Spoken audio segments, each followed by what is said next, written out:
franceinter.com.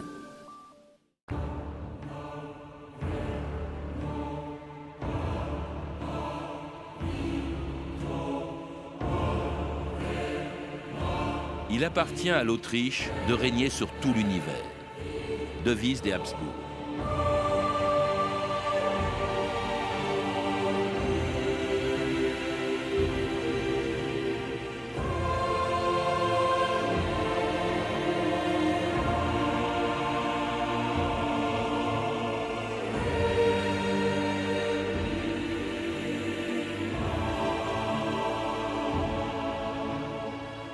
« 2000 ans d'histoire », Patrice Gélinet.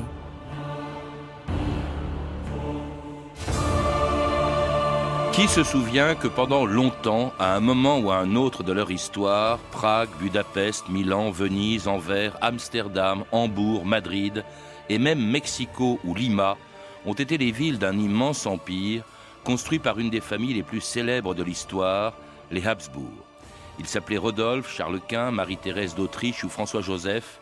Et pendant plus de 6 siècles à Vienne, ils ont régné sur une mosaïque de peuples séparés par des cultures, des langues et des religions différentes. De leur division naît l'ordre et de leur haine réciproque la paix générale, disait l'empereur François-Joseph.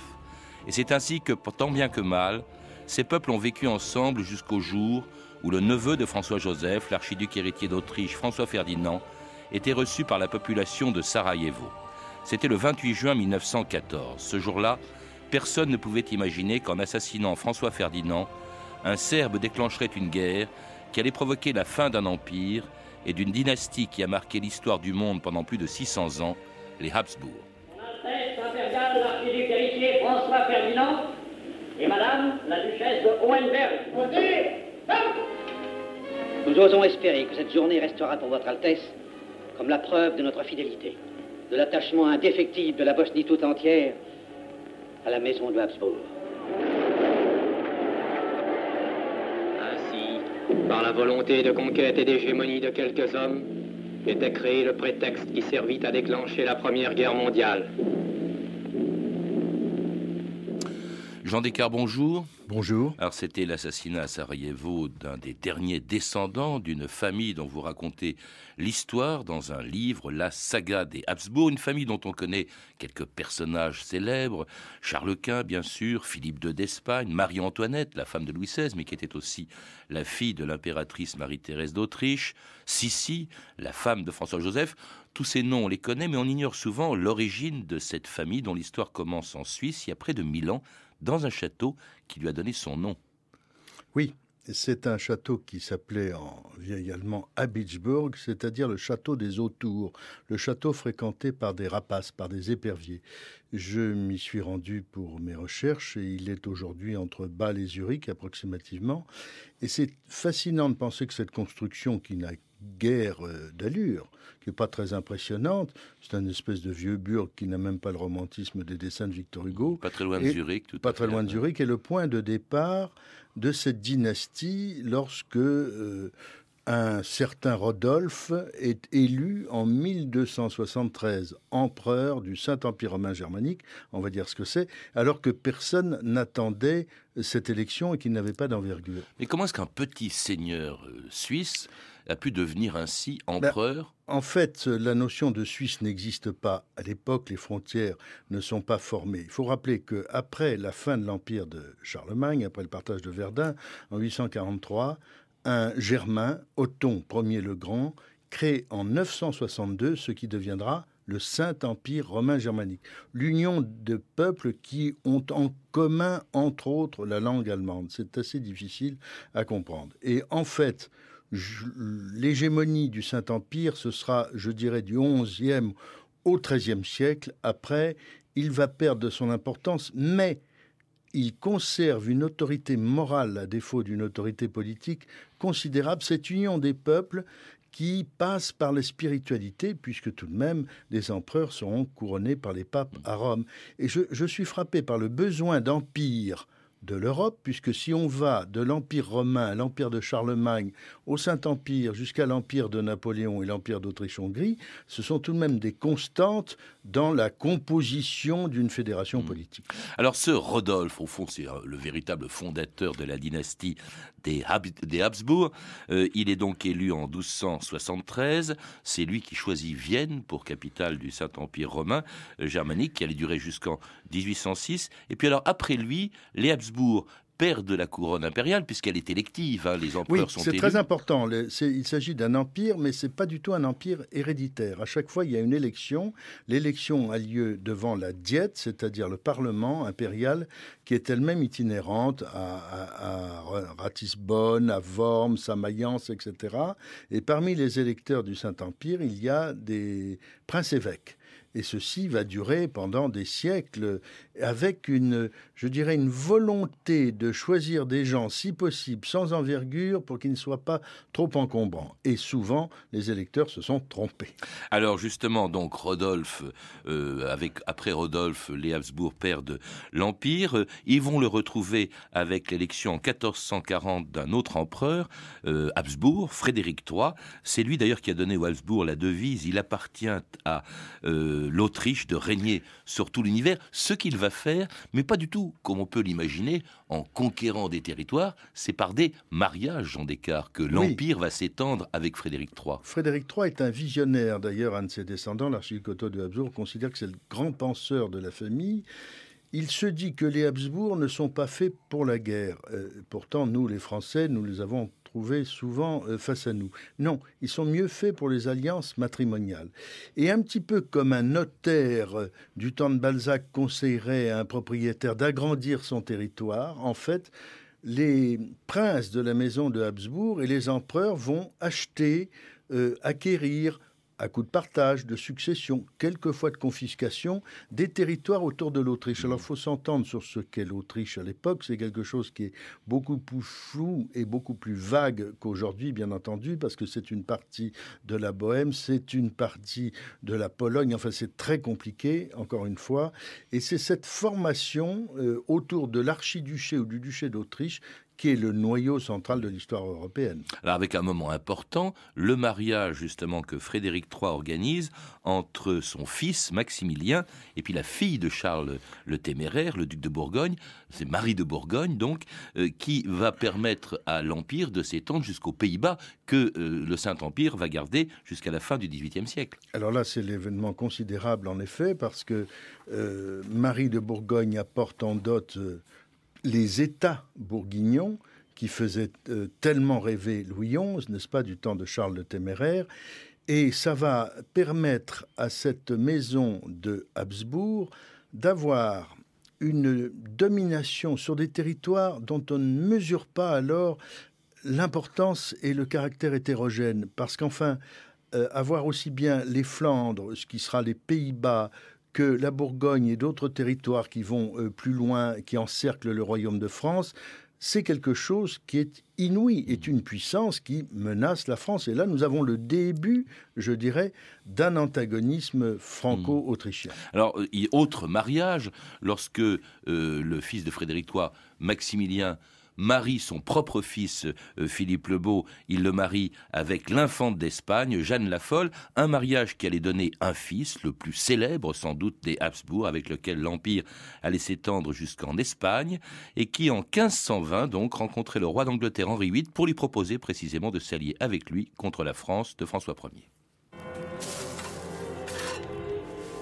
Nobles dames et gentils seigneurs, son Altesse impériale Charles Quint, empereur du Saint-Empire romain germanique, roi d'Aragon, de Castille, de Naples et de Sicile, duc des Pays-Bas bourguignons et archiduc d'Autriche.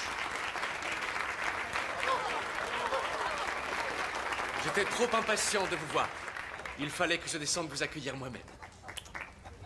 Je me sens réellement honoré. Bienvenidos.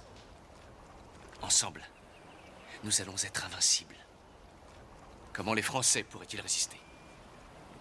Vous et moi ensemble, il n'y a plus aucun pays au monde, aucune frontière, aucun univers que nous ne puissions conquérir. Je crois que vous me plaisez déjà. Sauf le menton. Qu'y a-t-il qui puisse déplaire?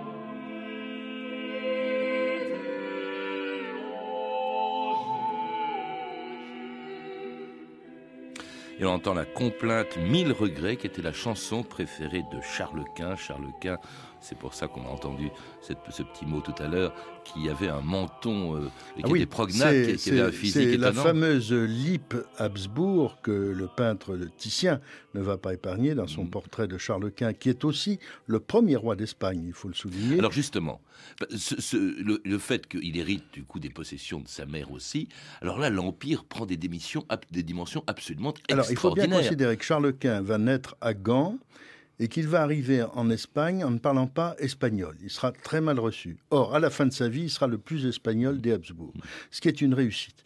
Mais j'aimerais que l'auditeur et le lecteur se rendent compte de la situation, j'allais dire, de voisinage. Mais d'abord l'Empire, l'étendue de l'Empire. L'Empire parce que c'est pas seulement, c'est toutes les possessions de son père, bien sûr, plus l'Espagne, plus les colonies espagnoles. C'est-à-dire la nouvelle l'Empire Espagne s'étend jusqu'en Amérique. Oui, bien sûr, il est nominalement le souverain de la nouvelle Espagne, c'est-à-dire au Mexique, c'est-à-dire au Pérou.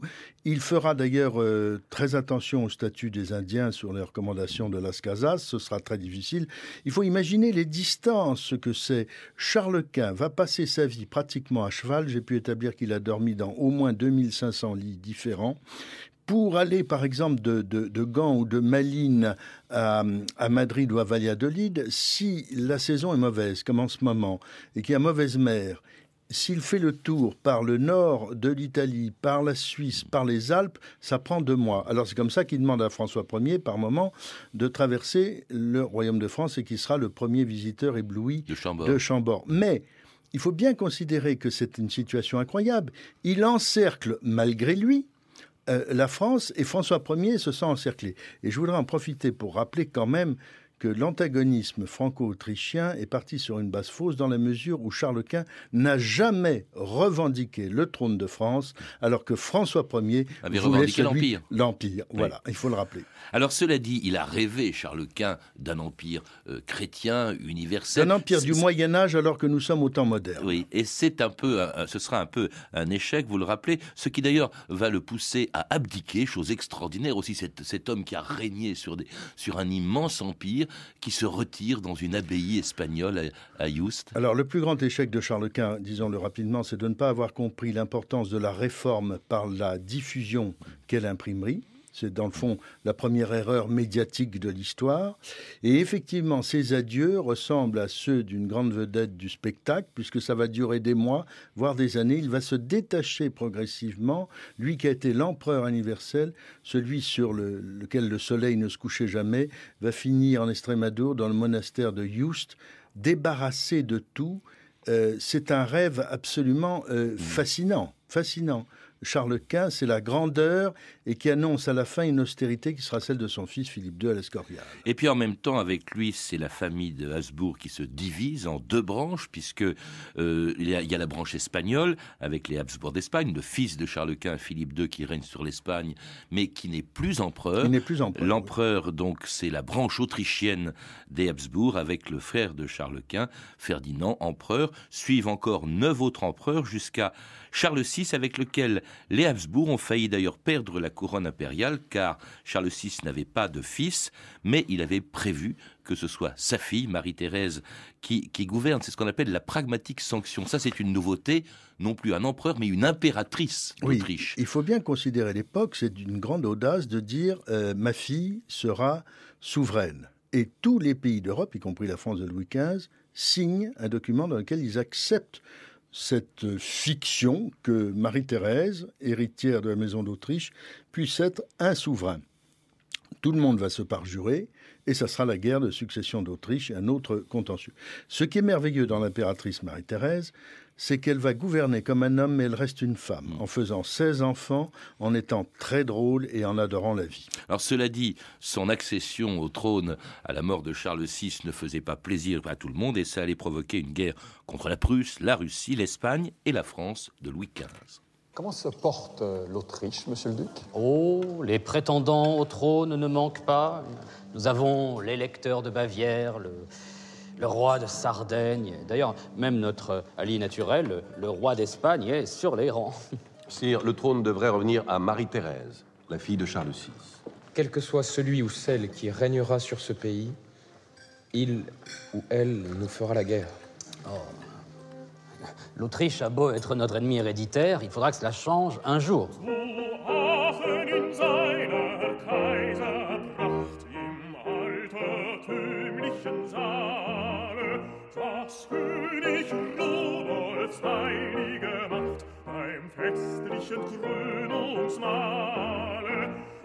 De tous les Habsbourg, de tous les membres de cette famille, vous insistez longuement aussi, après Charles Quint, sur Marie-Thérèse, parce que d'abord ça a été un très long règne que le sien, ça a duré une quarantaine d'années à peu près. Oui, puis avec une curiosité essentielle, c'est qu'en 1736, elle épouse le duc François-Étienne de Lorraine. Parce qu'elle n'était pas impératrice. Non, elle n'était pas impératrice. C'est son mari qui était un peu... Voilà, et il y aura cette fiction, et par son jeu, son prestige, son aura personnelle, on finira par entendre l'aristocratie hongroise et en Bohème dire « Vive notre roi, Marie-Thérèse », ce qui est un événement considérable et qui va rendre Frédéric II de Prusse, qui était assez mesuré à l'égard des femmes, furieux.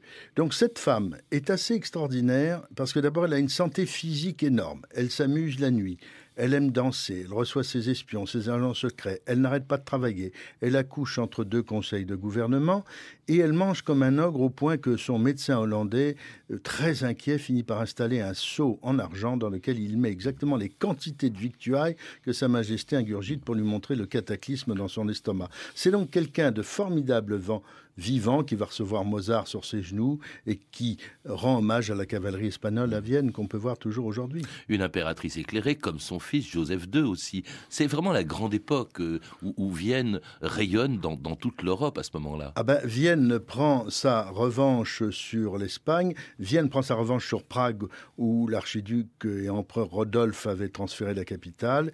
Et effectivement, entre l'art baroque et un art de vivre et une position stratégique face aux menaces turques, Vienne devient le cœur battant de l'Europe.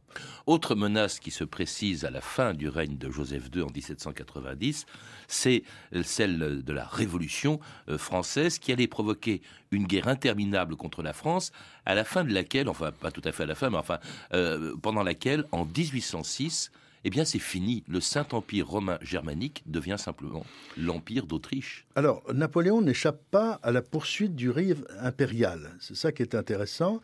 Il rêve de remplacer le Saint-Empire, qui est en effet un petit peu déliquescent, et l'empereur François II, dès 1804, c'est-à-dire un peu avant Austerlitz, avait compris que les temps nouveaux exigeaient une nouvelle structure. Et Napoléon va remplacer, si je puis dire, l'Empire saint romain germanique en permettant l'Empire d'Autriche à son futur beau-père, il ne faut pas l'oublier, et lui-même en créant l'Empire français. Et je dirais que plus loin, quand l'Empire d'Autriche sera affaibli, c'est l'Empire allemand qui prendra la place. Nous avons donc une succession, une permanence du rêve impérial, et si j'osais, je vous dirais que on arrive à un ersatz aujourd'hui, mais qui correspond à la même chose, qui s'appelle l'Union européenne, une sorte d'enveloppe au-dessus des États. Alors, on est au 19e siècle. Il va y avoir un très long règne, le plus long de tous, même celui de François-Joseph, le petit-fils de François II, qui est finalement moins célèbre, au fond, que sa femme, Élisabeth de Wittelsbach, plus connue sous le nom de Sissi, qui était à la fois impératrice d'Autriche et reine de Hongrie. Que Dieu te bénisse, François-Joseph, empereur d'Autriche et roi de Hongrie. Majesté, le peuple de Hongrie a exprimé le désir que Sa Majesté l'impératrice, aux côtés de votre Majesté, soit le même jour couronnée et proclamée reine de Hongrie. J'accède volontiers à ce vœu. Je remercie la Providence qui m'a donné une épouse ayant le don suprême de savoir gagner le cœur de ses sujets.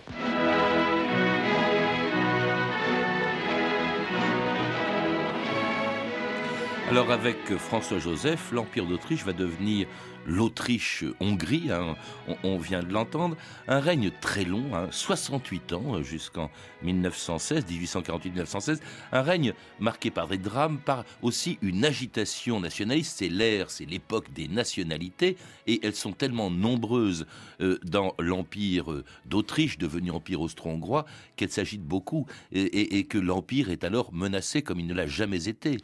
Oui, il faut bien comprendre qu'il y avait une volonté de respecter les nationalismes, chez François-Joseph notamment. L'hymne impérial et royal est chanté en 15 langues et 5 religions sont pratiquées en grande tolérance. Cette paix ne pouvait que déranger les appétits d'une autre nation, entité germanique, qui est l'Empire allemand, qui depuis Sadova, 1866, a évidemment pris le pas sur l'Autriche, qui n'est pas très douée pour la guerre, nous le savons. Et puis, vous avez l'extension vers le Danube et vers les Balkans. Et comme disait Bismarck un peu plus tard, ne nous occupons pas des Balkans, c'est une poudrière.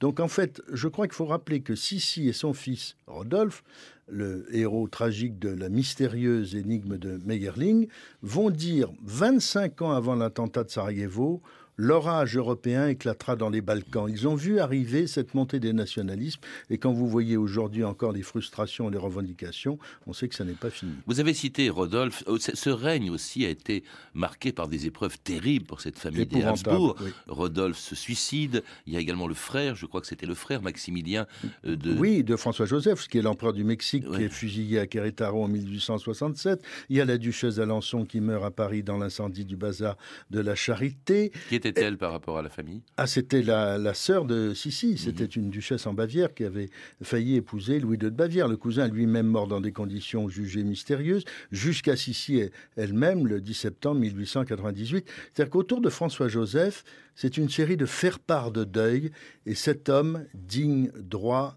se tient debout dans les ruines, mais il aura la grâce de ne pas voir l'effondrement de son propre empire, puisqu'il meurt en 1916. Il y a l'assassinat de Sissi elle-même. Elle-même, oui, absolument, par un anarchiste. Je pense que le poids de la souffrance, le tribut payé par la douleur à cette grande famille a été rarement atteint et est à l'origine certainement d'une certaine sympathie populaire envers la dynastie. Après la mort de Rodolphe, le suicide de Rodolphe, le successeur... ou mort étrange. En tout cas, le successeur, c'est François Ferdinand, le successeur désigné. Il est assassiné, on l'a entendu, à Sarajevo en 1916. François-Joseph, vous l'avez dit, meurt en 1914. François-Joseph meurt en 1916. Lui succède alors le dernier à avoir régné sur l'Empire d'Autriche, Charles Ier, que l'on entend ici justement en 1916, après avoir passé en revue l'armée autrichienne sur tous les fronts où elle se battait. J'étais sur tous les fronts, auprès de toutes les troupes de notre glorieuse armée. J'ai vu toutes les nationalités de la monarchie blanche affronter dans l'harmonie la plus parfaite un grand dessein, une paix glorieuse. Dans les yeux de tous les soldats, on lisait une ardeur belliqueuse et l'assurance de la victoire.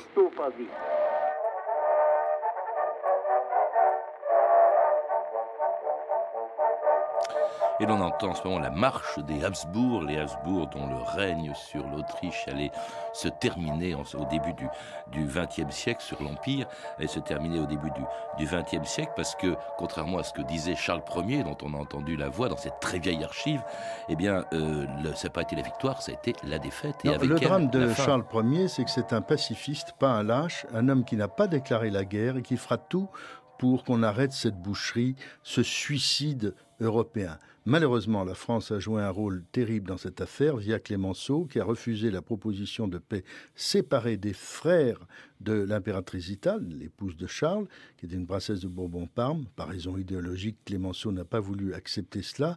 Et ça va prolonger la guerre un an et demi en plus, et faire des dizaines, voire des centaines de milliers de morts en plus, et entraîner un contentieux dont l'Europe actuelle, dans le fond, subit encore les conséquences. Parce que l'acharnement en 1918-1919 des alliés plénipotentiaires à détruire tous les empires centraux et à créer des États artificiels comme la Tchécoslovaquie, comme la Yougoslavie, qui ne tiendront que sous la poigne de dictateurs, il faut le savoir, a été épouvantable. Et aujourd'hui encore, si vous voulez, en Hongrie, la position de la France à cette époque n'est pas comprise. Clémenceau n'aura jamais sa place ou sa rue à Budapest parce que la déportation de 3 millions de Hongrois en Roumanie, personne ne l'a compris.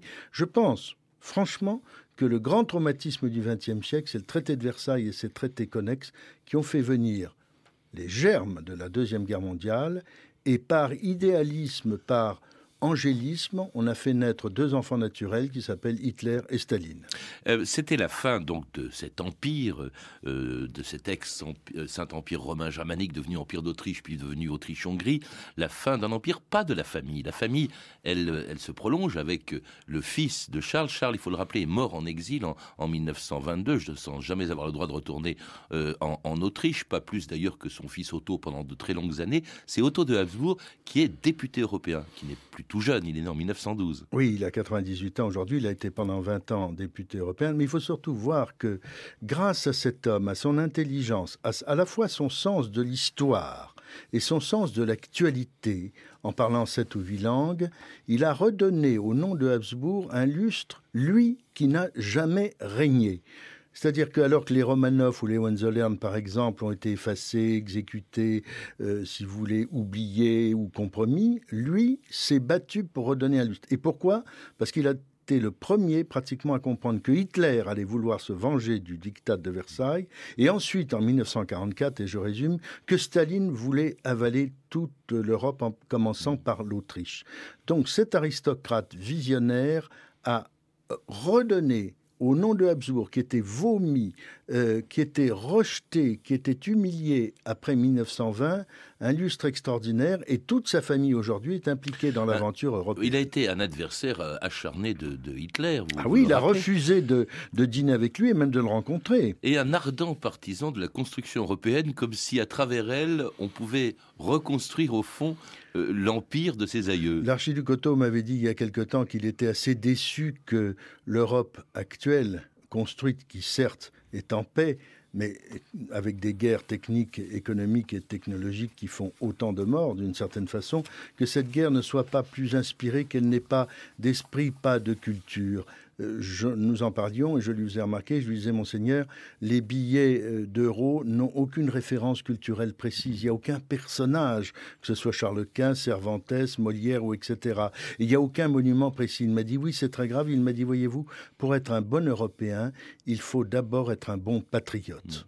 Il a renoncé lui-même à la couronne impériale. Oui, il a renoncé à cette prétention, mais il faut rappeler quand même qu'après la chute du mur de Berlin, les Hongrois lui ont demandé d'être président de la République. Il a décliné joliment en disant qu'à son âge, ce n'était pas raisonnable et qu'il était né prince royal de Hongrie. Merci Jean Descartes. Pour en savoir plus sur cette famille tout à fait extraordinaire, sur des tas de choses dont on n'a pas eu le temps de parler dans cette émission, je recommande la lecture de votre livre. Il est passionnant, La saga des Habsbourg, du Saint-Empire à l'Union européenne, un livre qui vient de paraître chez Perrin. Vous avez pu entendre des extraits des films suivants, de Meyerling à Sarajevo, de Max Ophuls, Sissi impératrice de Ernst Marischka, avec Romy Schneider bien sûr dans le rôle-titre, édité en DVD chez René Château Vidéo, ainsi qu'un extrait du docu-fiction Louis XV, Le Soleil Noir, de Thierry Binisti, disponible en DVD chez France Télévisions Distribution, et puis un autre extrait aussi de la série télévisée formidable Les Tudors de Steve Schill, en coffret DVD chez Sony Pictures Entertainment. Toutes ces références sont disponibles par téléphone au 32 30, 34 centimes la minute, ou sur le site franceinter.com. C'était 2000 ans d'histoire, la technique Henri Bérec et Vincent Godard, documentation et archives Camille Pouc-Jalagui et Frédéric Martin et Franck Olivard. Traduction Jean-Baptiste Durand, une émission de Patrice Gélinet réalisée par Marie Casanova.